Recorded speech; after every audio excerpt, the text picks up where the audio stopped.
Hi there, my name is Oliver Shermacher and I'm one of the semi-finalists in the Young Performers Award. I grew up in Port Macquarie, I'm 22, and my recital is going to be at 12 p.m. on the 17th of July at Angel Place in the City Recital Hall. So my hobbies and interests outside of music are, I guess, pretty generic. You know, I like cooking and reading, but I also really like video games and board games, things like chess. I play a lot of Nintendo, just things like that to pass the time when I'm not always thinking about music. It's nice to just relax with things like that.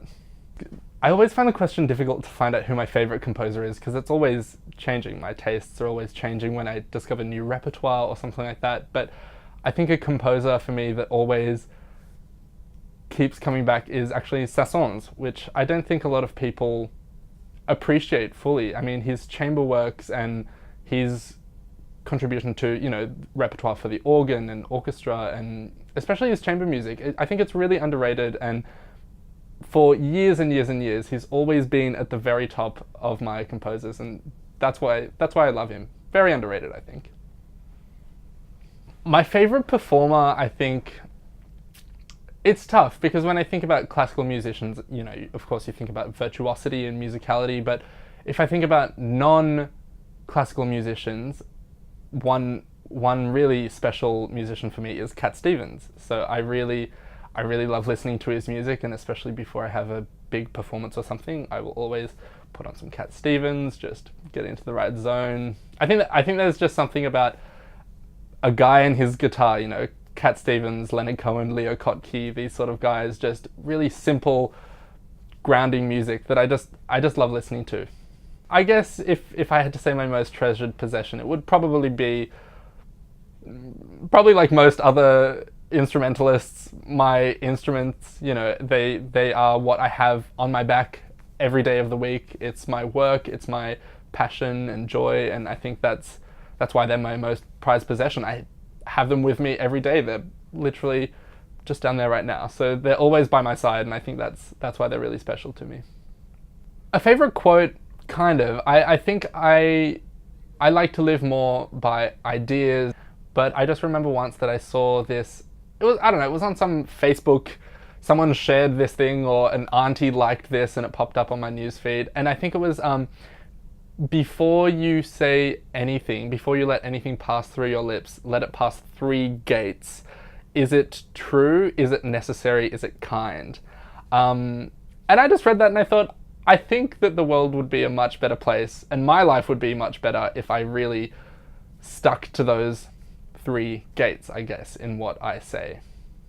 If I had to go into another profession, I would say it would probably be acting, because until the end of year 12, while I was still in high school, I did a lot of acting. I was at Newtown Performing Arts, so my education was very equal in acting and music, and I was still tossing up at the end of high school. And even now, I still do short films every now and then. So in a few months' time, I'm actually in a play, playing clarinet and doing a lot of mime movement, things like that, which is really exciting, with the Little Eggs theatre company. Yeah, it's an adaptation of Pinocchio, and the clarinet is sort of meant to be, it's the cricket, and it's actually really exciting. So we're working on that at the moment, and that's a really cool thing where I get to integrate my experience of acting and my experience as being a musician as well. My greatest indulgence, I think, is pretty basic. I mean, I pretty much, if I've had a long day, a lot of rehearsals, I will just sit on my laptop, eat chocolate, and watch YouTube. That's it.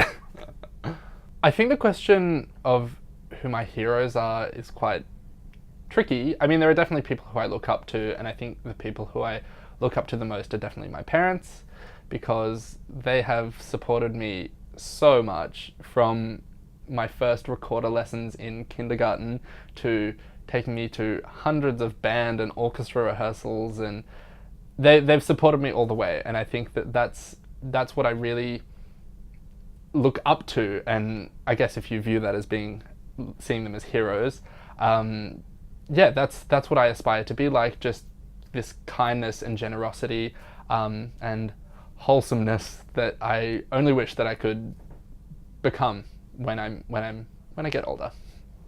My professional life as a musician so far has been pretty exciting. I'm always trying to try new things and never get locked in with what feels comfortable. I'm always trying to branch out. So yeah, I've done lots of interesting things, I guess you could say. Of course, I teach a lot. A lot of young musicians do.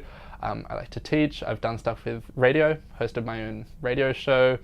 I run a social media page, Clary Boys. Maybe you've heard of it. That's a lot of fun. So I really like composing and arranging, just trying to engage with the audience in a really wide way and never try and lock myself in with these ideas that this is what I do, this is what I'm good at. I always try new things.